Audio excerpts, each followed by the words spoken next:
আসসালামু আলাইকুম এভরিওয়ান। তো কেমন আছেন সবাই? কি অবস্থা সবার? তো আজকে এই তো আস্ত মুরগির দুরুস করব। ছেলে অনেকদিন থেকে বলতেছে, কিন্তু করব করব করে করা হচ্ছিল না। তো আজকে রান্নাটা করেই ফেললাম। রান্নাটা কিন্তু আমি ফার্স্ট টাইম করছি, এর আগে কিন্তু করি নাই। তারপরেও খেতে ভালোই হয়েছে, খারাপ হয়নি। তো এখন একটা বাটিতে এই যে পরিমাণ মতো এখানে রসুন বাটা নিয়ে নিলাম, সাথে 1 টেবিল চামচ আদা বাটা এবং 1 টেবিল চামচ পেঁয়াজ বাটা, এবং সাথে নিলাম লাল মরিচের গুঁড়ো। ঝাল যেরকম খেতে পছন্দ করেন সেরকম নেবেন। তো 1 টেবিল চামচ হলুদ গুঁড়া এবং 2 টেবিল চামচ এখানে হচ্ছে জিরার গুঁড়া, এবং 1 টেবিল চামচ নিয়ে নিচ্ছে গোলমরিচ, দারচিনি, লং, এলাচ সবকিছু মিক্স করা। আর এখানে হচ্ছে ধনিয়া গুঁড়া, আর সাথে নিলাম যে এই যে বাদাম বাটা। আর টক দইটা আমার বাসায় ছিল না, বাইরে থেকে নিয়ে আসছি। তো এই তো সব উপকরণ দেওয়া হয়ে গেলে আমি কিন্তু মশলাটাকে ভালো করে হাত দিয়ে মেখে 10 মিনিটের জন্য রেখে দেব। এটা কিন্তু হাতে মেখে কিছুক্ষণ রেখে দিলে রান্নার টেস্টটা ভালো আসে। তো এই তো মুরগিটাকে আমি একটু কেটে নিয়েছি মাঝখানে, যাতে করে মশলাটা ঢুকে। আর এখানে পরিমাণ মতো একটু করে লবণ দিয়ে ভালো করে আগে লবণটা দিয়ে নিচ্ছি, যাতে লবণটা মুরগির গায়ের মধ্যে লাগে। তারপর আমি মশলাটা দিয়ে মুরগিটাকে ভালো করে ম্যারিনেট করে রাখবো। তো আপনাদের হাতে সময় থাকলে 5 ঘন্টাও রাখতে পারেন, কেউ 2 ঘন্টাও রাখতে পারেন। তো আমার হাতেও সময় ছিল, আমি 2 ঘন্টা মতো রেখে দিয়েছিলাম। তো এখন এই যে মুরগির গা থেকে আমি অনেক মশলা কিন্তু ছাড়িয়ে নিব। ছাড়িয়ে নিয়ে এখানে একটা সুতা দিয়ে পাটা বেঁধে ফেলবো, কারণ এটা তেলের মধ্যে যখন ভাজবো পাটা ছড়াই যাবে। আর ঘাটটা কিন্তু গলার ভিতর এভাবে করে মাথাটা ঢুকিয়ে দিব, তখন কিন্তু তেলের মধ্যে ভাজতে আমার সুবিধা হবে।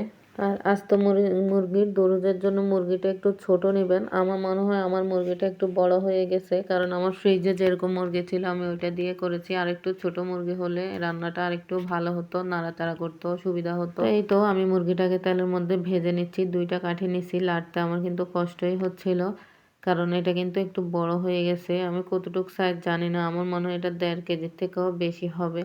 তো এই তো তেলে ভেজে নিচ্ছি। আর একটা প্যানে পরিমাণ মতো পেঁয়াজ দিয়ে দিচ্ছি। পেঁয়াজটা যখন বেরেস্তা হয়ে গেছে তখন কিন্তু আমি ওই যে মুরগির গায়ের মশলাগুলো ঢেলে নিয়েছি। আর আমি বাড়তি মশলা দেইনি, এখানে বাড়তি মশলা দেওয়ার কোনো প্রয়োজনই নেই। যে মশলা দিয়ে মুরগিটা ম্যারিনেট করা হয়েছে সেই মশলা দিলেই হবে। তো এই যে আমি ভালো করে নেড়ে চেড়ে মশলা পেঁয়াজ একসাথে মিশিয়ে নিচ্ছি। তো এই তো 2-3 মিনিট কষানোর পরে দেখতেই পাচ্ছেন কালারটা কিন্তু অনেক সুন্দর লাগছে, একটু মাখা মাখা টাইপের হয়ে গেছে।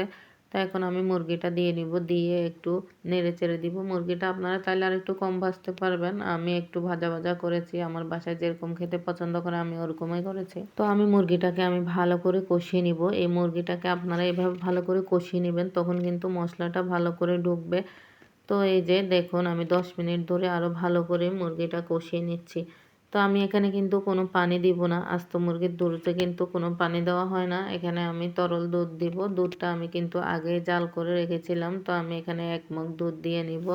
আসলে আমি তখন থেকেই বলে যাচ্ছি যে আস্ত মুরগির দুরুজ, আমি ভুলে গেছি এটা কিন্তু মোরগ মশালা বলা যায়। আস্ত মুরগির দুরুজ বলে যে চট্টগ্রামে কিন্তু এই খাবারটা ঐতিহ্যবাহী খাবার বলে থাকে, যে আস্ত মুরগির দুরুজ নতুন জামাই আসলে করা হয়। তারপর চট্টগ্রামের বিভিন্ন অনুষ্ঠানে কিন্তু এই দুরুজটা দেওয়া হয়। কোনো আত্মীয় স্বজন মেহমান আসলেও তারা বাসায় এই দুরুজটা তৈরি করে থাকে। আমি কিন্তু অনেকবার দেখেছি কিন্তু করি নাই, এবারে প্রথম করলাম। তো এই তো আমার কিন্তু রান্নাটা প্রায় শেষের দিকে। আমি সামান্য একটু করে ঝোল রেখেছিলাম। তো বাসায় আমার হাজব্যান্ড এবং ছেলে মেয়ে বলছে আম্মু একটু ঝোল রাখো, ওরা নাকি ঝোল খাবে।